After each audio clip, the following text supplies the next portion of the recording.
যে আমি বলিনি, ব্রহ্মপুরাণ বলছে। বেশ তো আছি, খাচ্ছি যাচ্ছি, গুরুকরণ না বা করলে হয় কি হবে, নাই করলেই বা কি হবে, এত সহজ নয়। আপনি ভগবানের রাজ্যে বাস করবেন অথচ ভগবানের অনুশাসন মেনে চলবেন না। গুরুকরণ না করলে কি হবে, ব্রহ্মপুরাণ কি বলছে দেখেন। অদীক্ষিত লোকানাং দশং শ্রীণু বরাননে অন্ন পিষ্ট সমং তস্য জল মূত্র সমং শীতম যৎকৃত্য তস্য সাধ্যং সর্বং জাতির্য ধগতিম। অদীক্ষিত ব্যক্তির হাতের অন্ন পৃষ্ঠার সমান, পায়খানার সমান। তার হাতের জল মূত্র তুল্য। তার সে বার করুক, ব্রত করুক, সেবা করুক, পরিচর্যা করুক, সব নিষ্ফল। এমনকি ভিখারিকে ভিক্ষা দিলেও শুদ্ধ নয়। কাজেই বাবা গুরুদেবের কাছে আগে দীক্ষাটা নিয়ে নেবেন। এটা ব্রহ্মপুরাণ বলছেন। শ্রীমদ ভাগবত কি বলছে? ভাগবত বলছেন নিদেহমাদ্যাং সুলভং সুদুর্লভং প্লবং সুকল্পং গুরুকর্ণ ধারং ময়ানুকূলেন নবশতরিতম পুমান ভবন্দি নতরেৎ স্বাত্মহা। ওমা, কেউ যদি গলায় দড়ি দিয়ে মরে, আমরা কি বলি? আত্মহত্যা করা মহাপাপ। কি মা বলি তো? কেউ যদি বিষ খেয়ে মরে, আত্মহত্যা করা মহাপাপ। মহাপাপ। তাই ভগবান ভাগবতে উদ্ধবকে বলছেন, উদ্ধব আত্মহত্যা করলে যে মহাপাপ হয় তার থেকে 1000 গুণে পাপী যার গুরু দীক্ষা না হয়।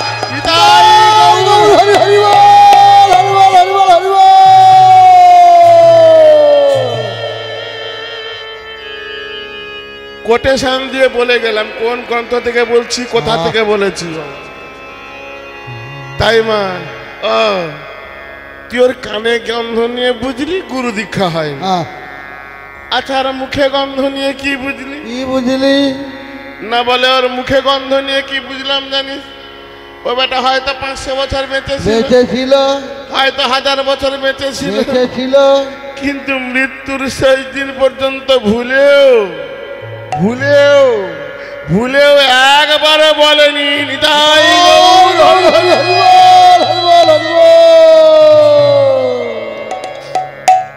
মৃত্যুর শেষ দিন পর্যন্ত একবারও হরিবল বলেনি। মুখ দিয়ে শুধু বিমলের গন্ধ বেরোচ্ছে।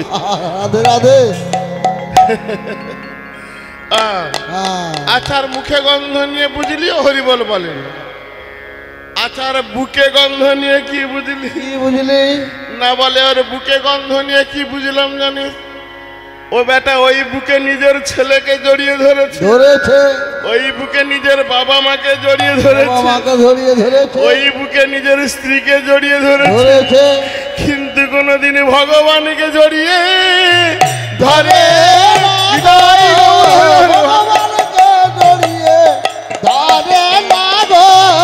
কোনদিন ভগবানকে জড়িয়ে ধরে না, ভগবানকে জড়িয়ে ধরে না, শুধু আমার করে মরেছে, ভগবানকে জড়িয়ে ধরে না, শুধু আমার করে মরেছ, ভগবানকে জড়িয়ে ধরে না। ওই বুকে নিজের ছেলেকে জড়িয়ে ধরেছে, বাবা মাকে জড়িয়ে ধরেছে, স্ত্রীকে জড়িয়ে ধরেছে, কিন্তু কোনোদিন ভগবানকে তো দূরের কথা, কিন্তু কোনোদিন ভক্তকে জড়িয়ে ধরেনি। দ্বিতীয় সিগালটা বলছে, ভাই রে তুই আজকে আমাকে একটা মরা পাপী দেখালি, তোকে আমি একটা জ্যান্ত পাপী দেখাবো। তোকে আমি আজকে একটা জ্যান্ত পাপী দেখাবো। কে? কোথায়? না ওই যে দাঁড়িয়ে আছে তৃতীয় পাণ্ডব অর্জুন। পৃথিবীতে যদি পাপী থাকতে হয় এই অর্জুনই হলো মহাপাপী। বল হরি বল। চুপ চুপ, একদম চুপ। কাকে কি বলছিস? চন্দ্রবংশের কুলপ্রদীপ গান্ডীর অর্জুন, যার গান্ডীরের টঙ্কারে দেবতারাও থরথর করে কাঁপে, তুই কিনা তাকে বলছিস মহাপাপী? প্রথম সিগালটা বলছে, ভাই তুই শুধু ওর ওইটুকু পরিচয় জানিস, কিন্তু ওর বংশের নারী নক্ষত্র আমি জানি যেটা তুই জানিস না। বলবো, শুনবি? না বলে বল। তাহলে শোন, অর্জুনের বংশ পরিচয় শুনে রাখ। মায়েরা কান খুলে শুন, আমি একদম গোড়া থেকে বলছি।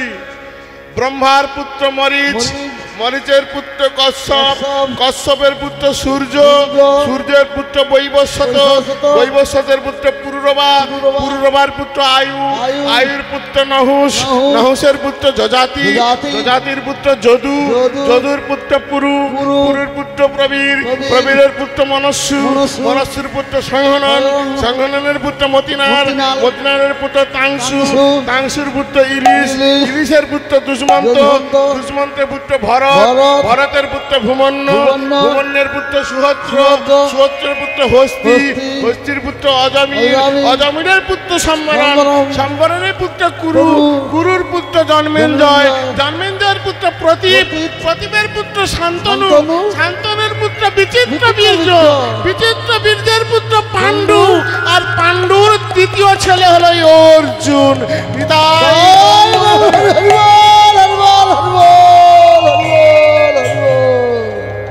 এত বড় বংশের ছেলে, তুই কিনা তাকে বলছিস মহাপাপী? মহাপাপী। ভক্তমণ্ডলী মায়েরা, কথাটা অর্জুনের কানে পড়ে গেছে। আমি মহাপাপী? তবে রে জানোয়ার, তবে রে পশু, দেখ তোদের কি করে অবস্থা। অর্জুন তুন থেকে তীর বের করে ওই শিগাল দুটোকে মারতে উদ্যত হয়েছিল।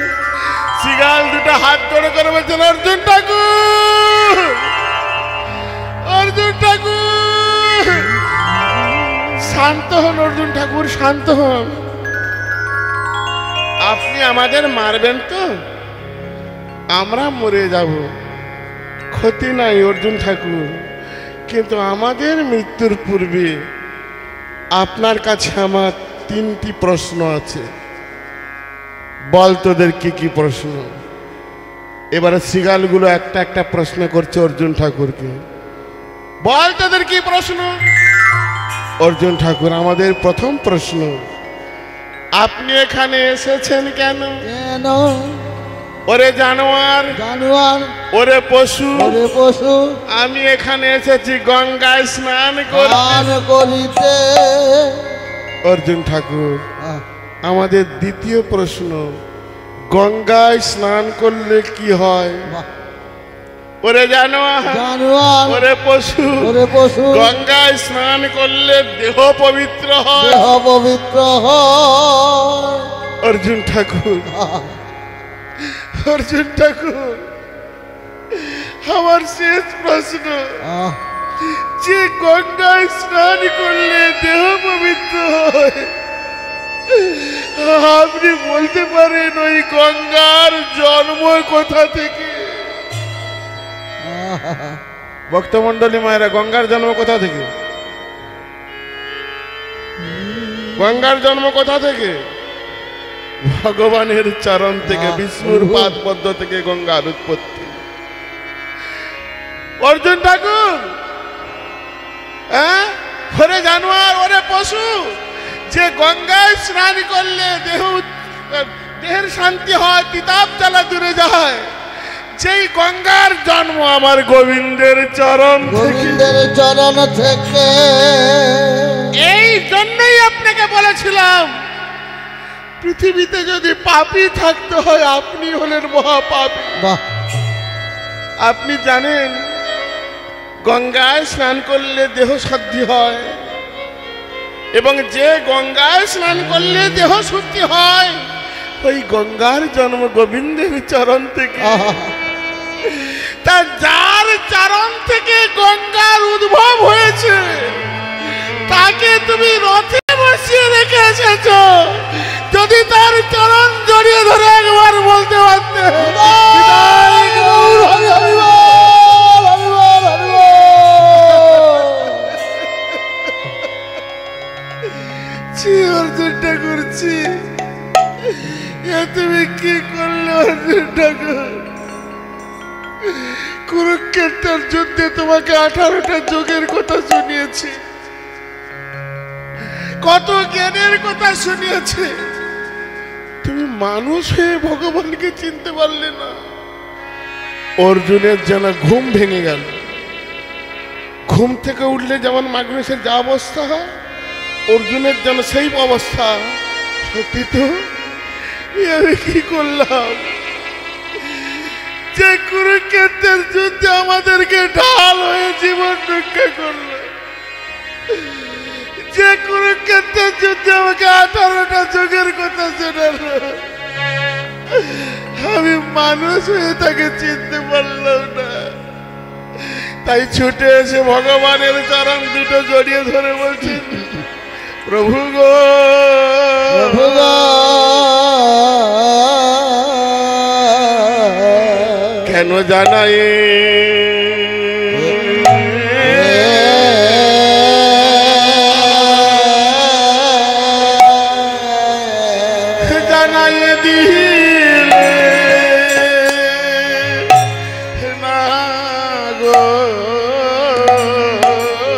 ওগো দয়াল,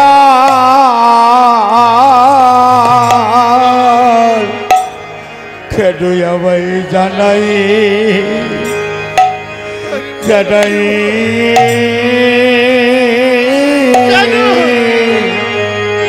কেন তুমি আমাকে জানিয়ে দিলে? কেন আমায় জানাই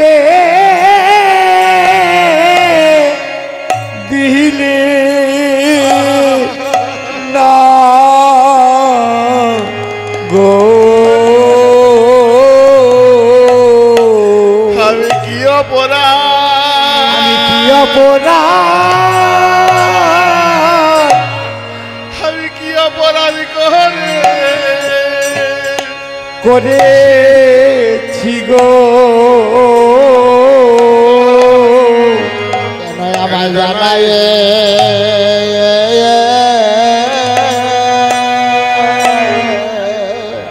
কেন জানাই দিলে না গো? আমি ওই চরণে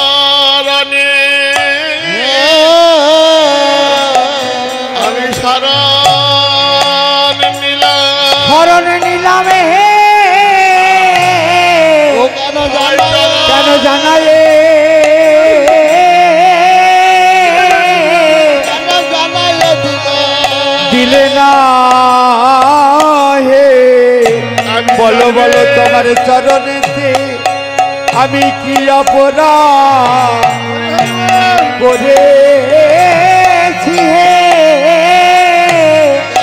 কেন জানাই দিলে না হে? আমি ওই চরণে আমি বিকাইলাম আমায় চরণ ছাড়া করো না হে। তোমার ওই চরণীতি আমি শরণে নিলামে নিলাম শরণ নিলাম হে। প্রভু কয়ে জন্মে জন্মে জন্মে আমি নিলাম শরণ নিলাম হে।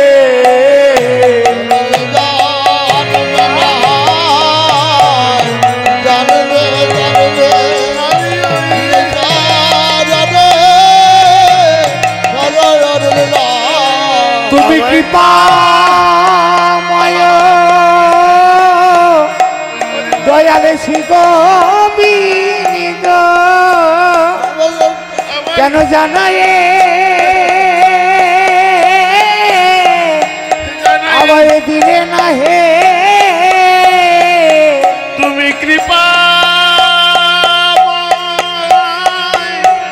কৃপা সিন্ধু আমার জানা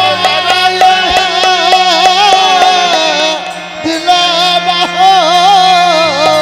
আমায় জন্মের মতো বিকাইলা জানা জানা দিলে না ওই চরণের আমি অভিলাষী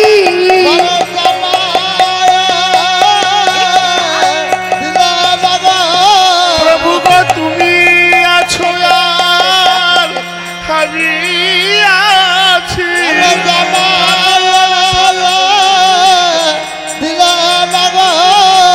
প্রভু গো তুমি আছো আর আমি আছি কেন আমায় জানাই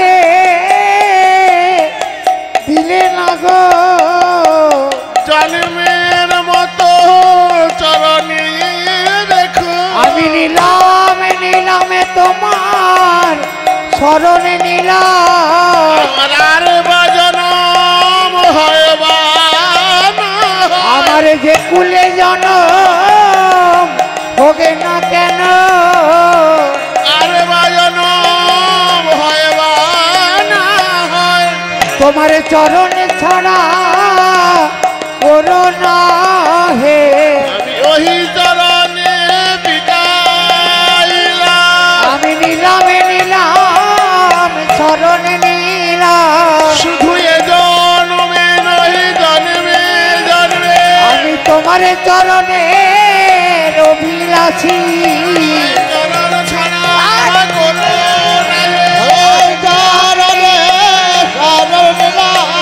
ওই জন্মে বিকাইলাম এ জন্মে নয় জন্মে জন্মে চরণ ছাড়া নিতাই গৌর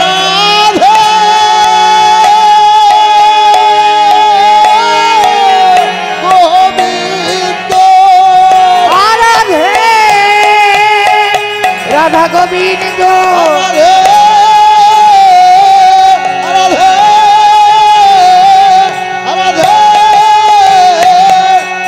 আমি জলের ছাড়া আবার করে না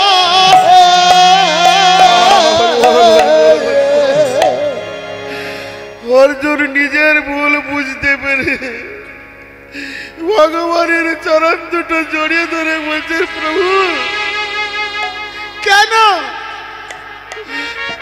কুরুক্ষেত্রের যুদ্ধে ঢাল হয়ে আমাদের জীবন রক্ষা করেছ 18টা যোগের কথা শুনিয়েছ এত কিছু জানার পরেও কি কোনো কিছু বাকি থেকে রেখেছ বলো প্রভু কিছু কি বাকি রেখেছ তাহলে শুনিয়ে দাও বলো প্রভু ভগবান বলছেন অর্জুন অনেক দেরি হয়ে গেছে এ জন্মে আর হবে না এর পরের কথা জানতে গেলে তোমাকে আমার ভক্ত হয়ে জন্মগ্রহণ করতে হবে কোথায় কবে শোনো অর্জুন আগামী কলিযুগে আমি রাধা কৃষ্ণ মিলিত দুহুতনু হয়ে নবদ্বীপে যাব আর তুমি হবে আমার ভক্ত কোথায় দক্ষিণ ভারতে গোদাবরী তীরে কায়স্থ পরিবারে তোমার নাম হবে রায় রামানন্দ তাই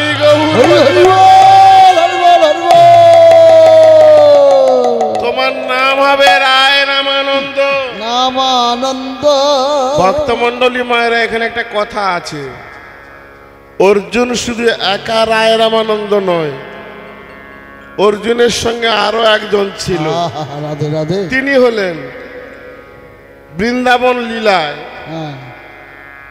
রাধারানীর অন্তরঙ্গা সখী বিশাখা এই বিশাখার দেহ আর অর্জুনের দেহ একত্রিত হয়ে দক্ষিণ ভারতে জন্মগ্রহণ করেছিলেন রায় রামানন্দ।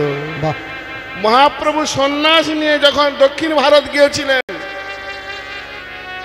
পুরী ধামে গিয়ে সার্বভৌম ভট্টাচার্যকে বলেছিলেন জগন্নাথের রথ দর্শন আমার পরে হবে, আগে আমি রায় রামানন্দের সঙ্গে সাক্ষাৎ করতে বল যাব। বল এই বাকি কথা চৈতন্য চরিতামৃতে খুলে দেখবেন, সেখানে গোদাবরী তীরে মহাপ্রভুর সঙ্গে সেদিন রায় রামানন্দের কথোপকথন, যাকে বলা হয় সাধ্য সাধন তত্ত্ব।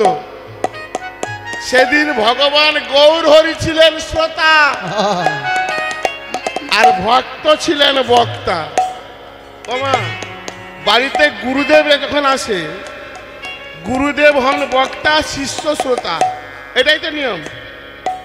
কুরুক্ষেত্রের যুদ্ধে ভগবান কৃষ্ণ বক্তা, অর্জুন হলেন শ্রোতা। আর সমুদ্রের ধারে যেদিন ভাগবত প্রকট হয়েছিল, সেদিন সুখদেব গোস্বামী বক্তা, পরীক্ষিত ছিলেন শ্রোতা। হরি বল হরি বল এইগুলোই নিয়ম। কিন্তু এখানে ঠিক উল্টো ঘটনা। কি না, ভগবান শ্রোতা আর ভক্ত হলেন বক্তা, বাকি কথা ওইখানে হয়েছিল। তাই এই কারণের জন্য যে বিষয়টা, অর্জুনকে নরক দর্শন করতে হয়েছিল ভগবানের মুখে ভগবত কথা বল শুনে। হরি বল কিন্তু তার নাতি শুনছে আজ ভক্তের মুখ থেকে, কিভাবে মা? আসুন, ওগো দাপর যুগে ছিল রাজা,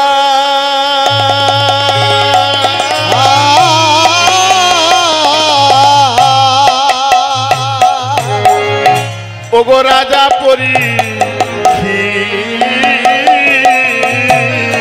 দাপর ছিল রাজা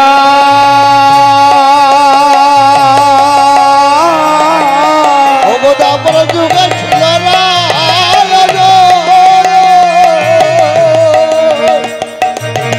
দাপর যুগে,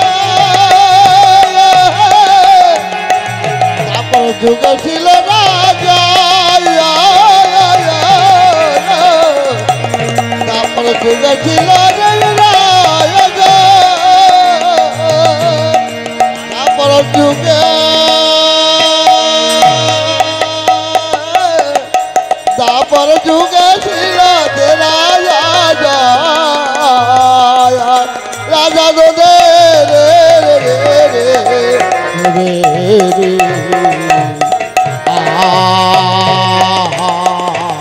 দাপর যুগে ছিল রাজা,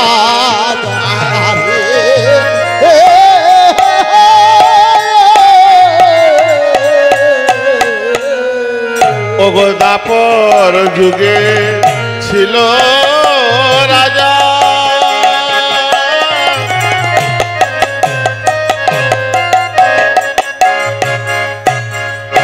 ওগো রাজা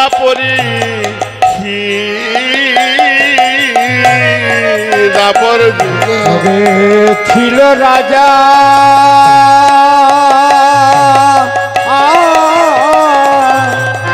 ওগো রাজা পরে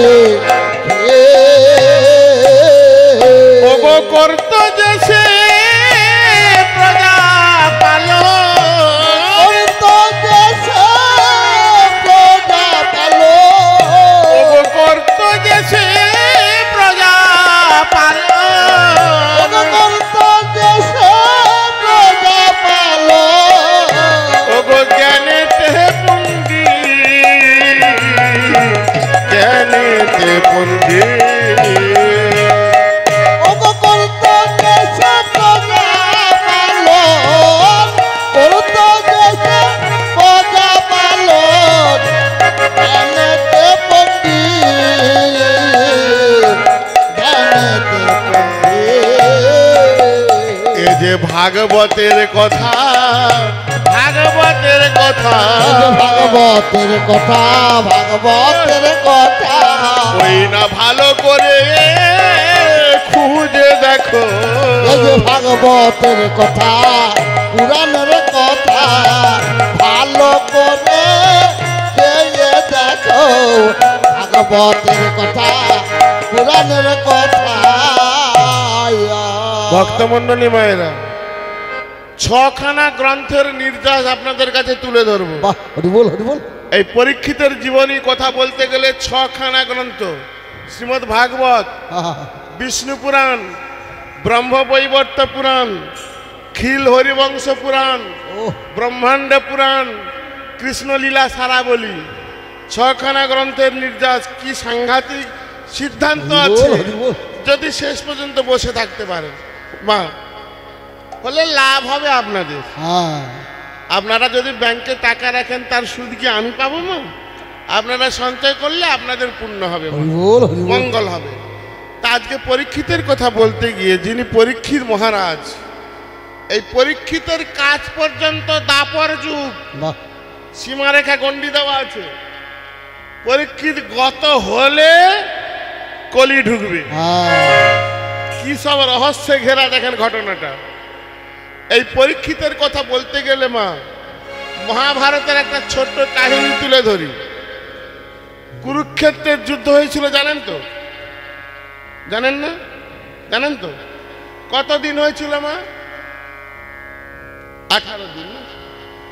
দিন গুনতিতে 18, কিন্তু সময় হিসাব করলে 17.5 দিন। বাহ, 17.5 দিন কুরুক্ষেত্রের যুদ্ধ হয়েছিল। এইখানে একটা দামি কথা বেরিয়ে এসেছে, জানি না এই কথাটা ভাঙবার আমার সময় হবে কিনা। কুরুক্ষেত্রের যুদ্ধ হয়েছিল 18 দিন, মানলাম। আচ্ছা, কুরুক্ষেত্রে ভগবান কৃষ্ণ যে অর্জুনকে গীতা শুনিয়েছিল, অর্জুনের অধ্যায় কতগুলো আর গীতার অধ্যায় কতগুলো? 18 অধ্যায়। কুরুক্ষেত্রের যুদ্ধের সৈন্য কত ছিল? 18 অক্ষহিনী উভয় পক্ষের। না, তাহলে 18 দিনের যুদ্ধ, 18 অক্ষহিনী সেনা, 18 অধ্যায় গীতা। শ্রীমদ্ ভাগবতের শ্লোক কতগুলো মা জানেন? 18,000 শ্লোক। বাহ, আচ্ছা, পুরাণ কতগুলো? 18টা পুরাণ। হ্যাঁ, মানে মহাভারতকে নিয়ে, শ্রীমদ্ ভাগবতকে নিয়ে 18টা পুরাণ। তাহলে 18টা পুরাণ, পুরী গেলে 18 নালায় স্নান করতে হয়, তাই না? হ্যাঁ, দেহের মধ্যে মোকাম কতগুলো?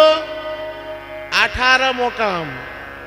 আচ্ছা মা, এগুলো 18 হলো কেন বলুন তো? হ্যাঁ, 17ও তো হতে পারত, কি 19 হতে পারত। কি 1900 তো হতে পারত। রাধে রাধে, খুব জটিল হিসাব।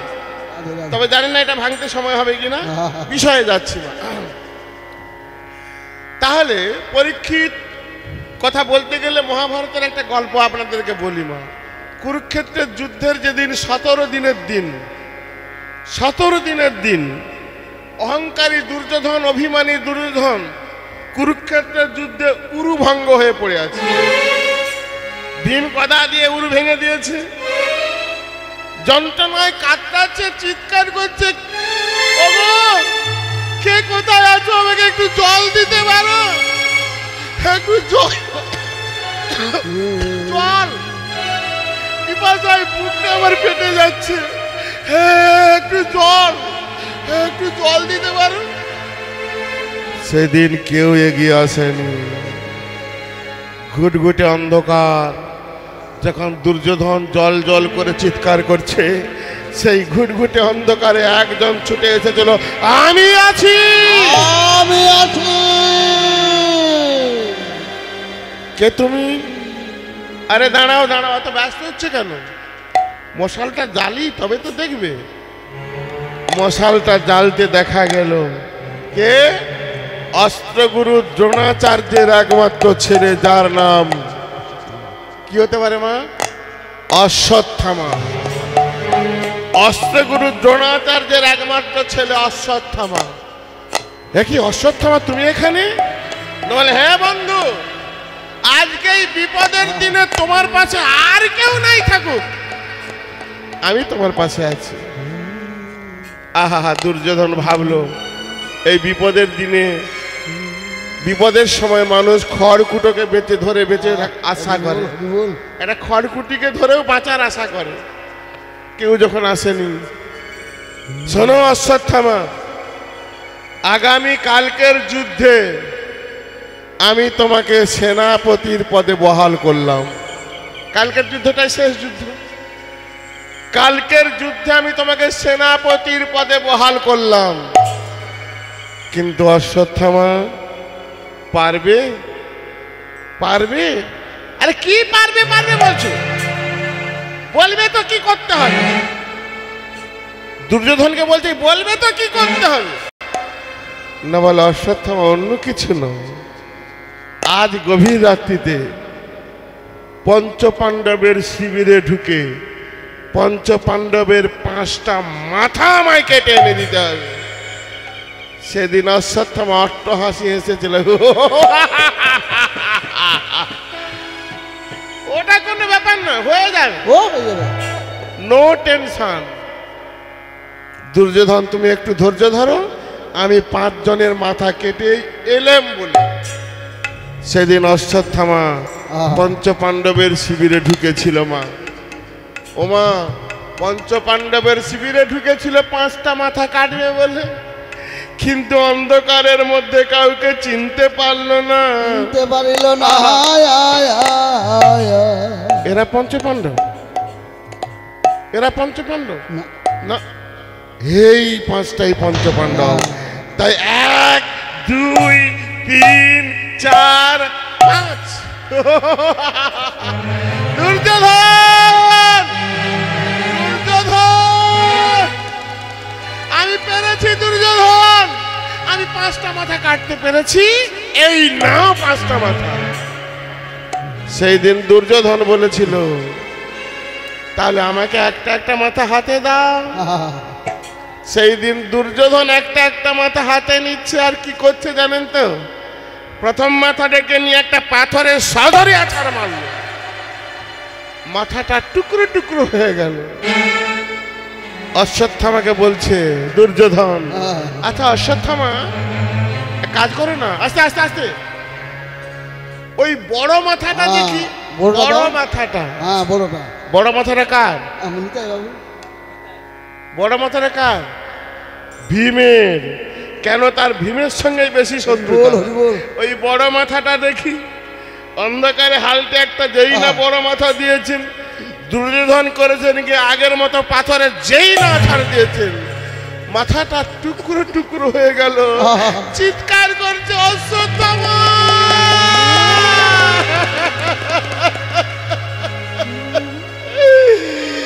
তুমি কি করেছো অশ্বত্থামা?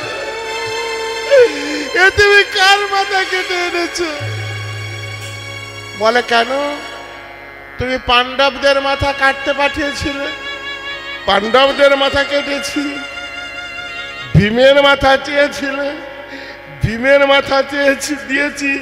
বলে এ তো ভীমের মাথা নয়, এ তো ভীমের মাথা নয়, বলে এ তো ভীমের মাথা নয়, ওগো এ তো ভীমের মাথা নয়, ওগো দেখে আমার এই মনে হয়, এ তো ভীমের মাথা নয়, দেখে আমার এই মনে হয়, এ তো ভীমের মাথা নয়।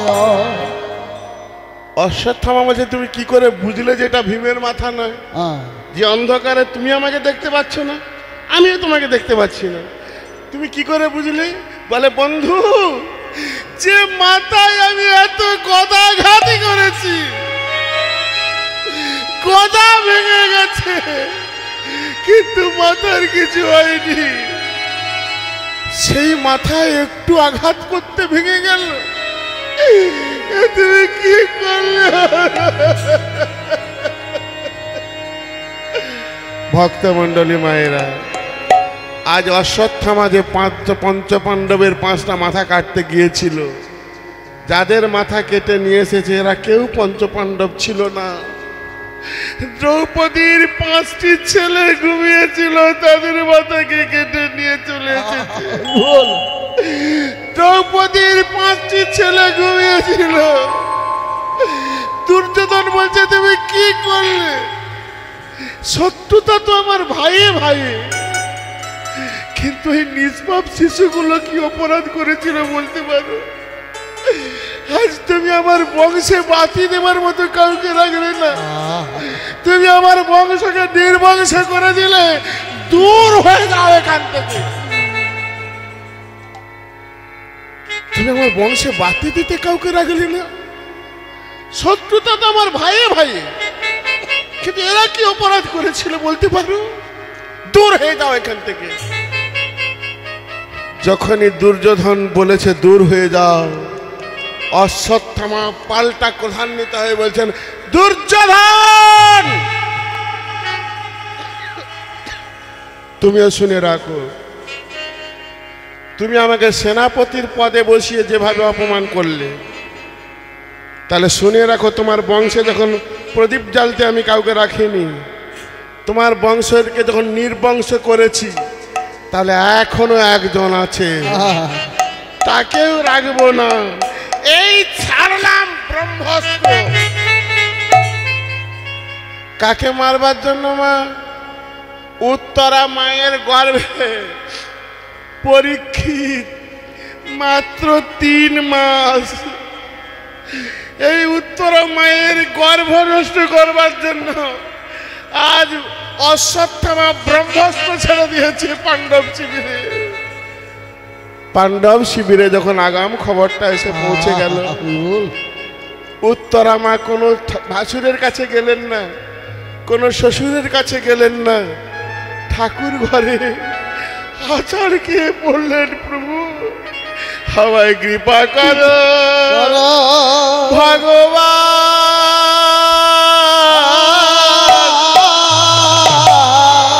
কৃপা করো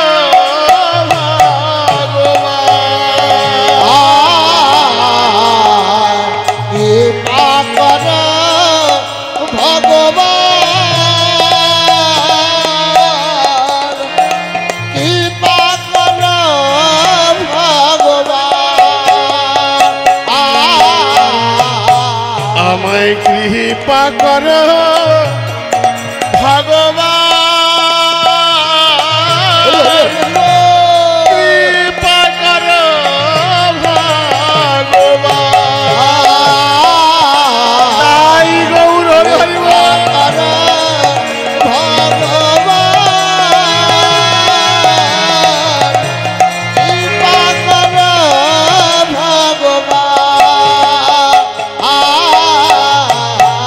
আমি পড়েছি বিপদে, রেখো গো শ্রীপদে, আমি পড়েছি বিপদে, দেখো গো পদে, আমি পড়েছি বিপদে, রেখো গো শ্রীপদে, আমি পড়েছি বিপদে, হে ভগবান, দেখো গো পদে, মরে করো পরিত্রাণ, হে ভগবান, আমার গর্বের জন্য কিছু ভগবান,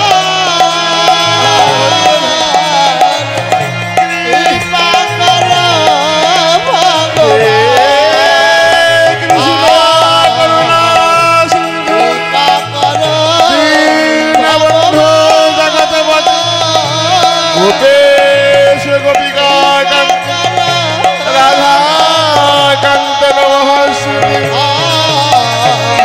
কৃপা তাই গৌর হরি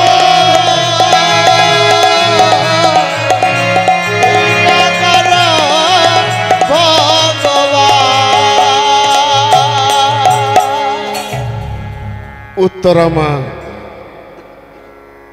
অন্তঃসপ্তাহ 3 মাসের উত্তরা মায়ের গর্ভে রয়েছেন চন্দ্রবংশের শ্রেষ্ঠ প্রদীপ পরীক্ষিত। 3 মাস সেই গর্ভকে নষ্ট করবার জন্য ব্রহ্মাস্ত্র ছেড়ে দিয়েছেন অশ্বত্থামা, আর উত্তরা মা ঠাকুর মন্দিরে এসে আছাড় খেয়ে কাঁদছে। ওমা ভগবানের, আমরাও তো কাঁদি, আমরাও তো কাঁদি, ভগবানকে পেতে গেলে চোখের জলের প্রয়োজন আছে। আজকে যেই না উত্তরা মা ঠাকুর মন্দিরে চোখের জল ফেলেছে, চোখের জল আমরা ফেলি, বাবা মারা গেলে কাঁদি, ছেলে মারা গেলে কাঁদি, বউ মারা গেলে কাঁদি। ভাগবত বলছে স্বজন হারানোর বেদনায় চোখের জল ফেলো না। যার কারণে তুমি চোখের জল ফেলছো তোমার ওই এক ফোঁটা চোখের জলের কারণে ওর আত্মার সদ্গতি লাভ হবে না। আমার জন্য কাঁদো। দেবতা ভগবান বলছেন গীতার 10ম অধ্যায়ের 10 শ্লোক, তেসাং সতত যুক্তাং ভজতাং প্রীতিপূর্বকম তদামি বুদ্ধি যোগেন ক্ষমা মুচ্যতে অর্জুন। অর্জুন, যারা আমাকে চিনেছে, যারা আমাকে জেনেছে, যারা আমার জন্য এক ফোঁটা চোখের জল ফেলেছে, তার ঋণ শোধ করতে না পারে সেই ভক্তের কাছে আমি আশ্রয় ভিক্ষা করি।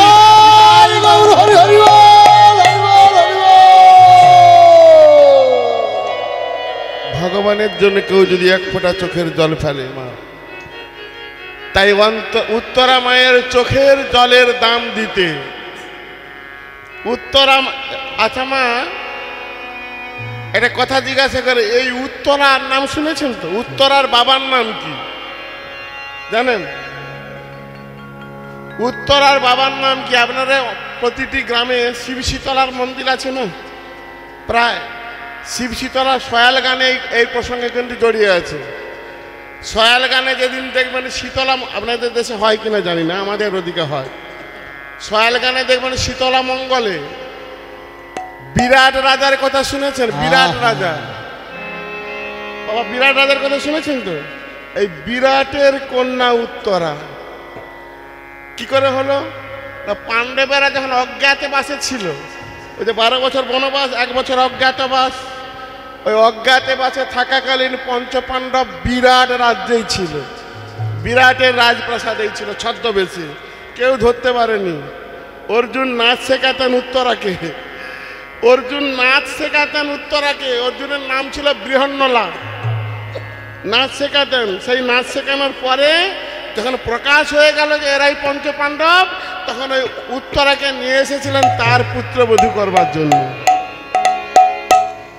তাই সেই উত্তরা মা আজকে যেই না ঠাকুর ঘরে আছাড় খেয়ে কাঁদছেন, ও মা ভগবান কি করলো জানেন তো? চোখের জল সহ্য করতে পারে না। ভগবান চোখের জল সহ্য করতে পারে? দুটো জিনিস সহ্য করতে পারে না, এক হলো কারো চোখের জল, আর কোন ব্যক্তির অহংকার। এক একজন আছে না, I am a royal Bengal tiger, নিজেকে ভাবে I am a royal Bengal tiger, ऐसा दिन नहीं रहेगा। आज के तुम क्षमतार जोरे धरा के स्वराज्ञान करछो, I am a royal Bengal tiger बोलछे एमन दिन थाकबे ना। जगतगुरु शंकराचार्य তিনি একটা সুন্দর প্রসঙ্গ উদাহরণ দিয়েছিলেন। ওরে কলির জীব, অঙ্গং গলিতং ফলিতং মুন্ডং দন্তং বিহীনং জাত তুণ্ডং করধিত কম্পিত শোভিত দণ্ডম তদাপি না মুঞ্চতি আশা ভঙ্গম। জগৎগুরু শঙ্করাচার্য বলছেন অঙ্গং গলিতং।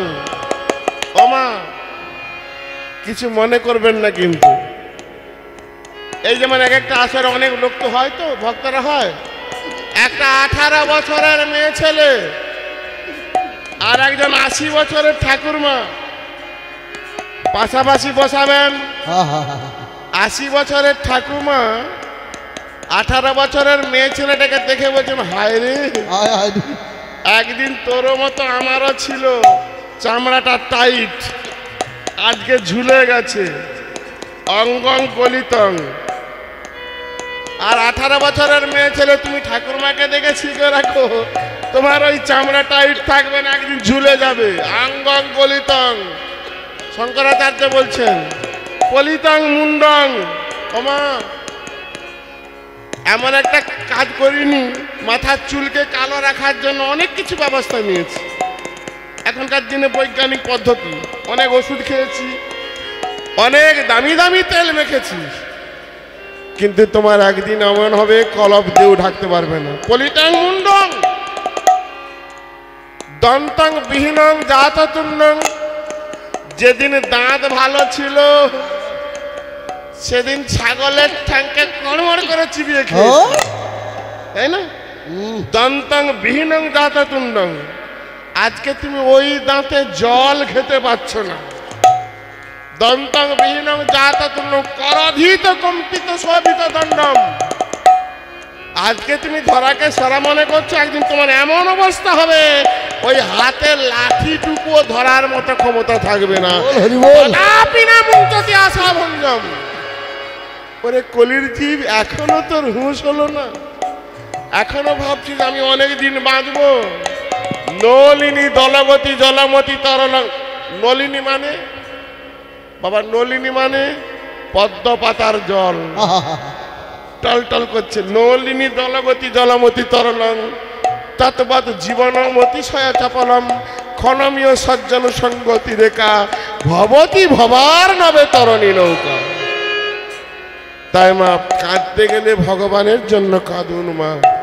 আজ উত্তরা মায়ের চোখের জলের দাম দিতে ভগবান কি করলেন? অন্তর্যামী শ্রী গোবিন্দ অন্তরে জানিয়া, অন্তর্যামী শ্রী গোবিন্দ অন্তরে জানিয়া, অন্তর্যামী শ্রী গোবিন্দ অন্তরে জানিয়া, অন্তর্যামী শ্রী গোবিন্দ অন্তরে জানিয়া। কোথায় গেল ভগবান? কোথায় গেল?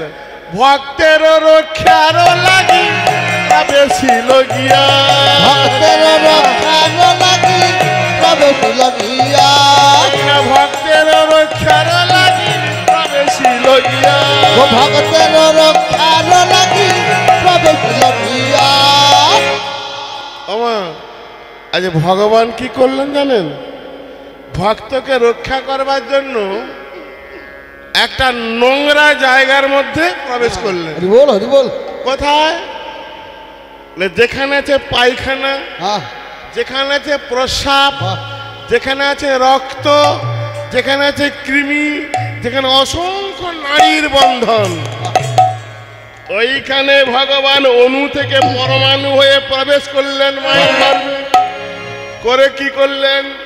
ওই যে ব্রহ্মাস্ত্রটা তেড়ে আসছে গর্ভ নষ্ট করবার জন্য, ওই ভেতর থেকেই ভগবান সুদর্শন চক্র দিয়ে ওই ব্রহ্মাস্ত্রটাকে ব্যর্থ করে দিলেন।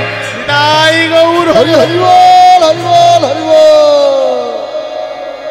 একেই বলে ভগবানের খেল, তাই না? চক্রহারি এমন হরি চতুরেরও সার, চতুরের সার, তার চক্র বুঝতে পারে সাধ্য আছে কার। যার চক্রে কাটা গেল অনন্ত অনন্ত নাগু, যার চক্রে মান্ডব্য মনির পশ্চাৎ ভাগে সুর, যার চক্রে হরিশ্চন্দ্র দানি হলো ঘাটে, যার চক্রে পরশুরাম মায়ের মাথা কাটে, এমন চক্র কারীর চক্র পড়েছে যেখানে, বুঝিতে কি পারে বাবা মানব জীবন। তাই গৌর হরি হরি বল, হরি বল, হরি বল, হরি বল। মায়ের গর্ভে ভগবান প্রবেশ করলেন। ভেতরে আছে জীবাত্মা, প্রবেশ করেছেন পরমাত্মা।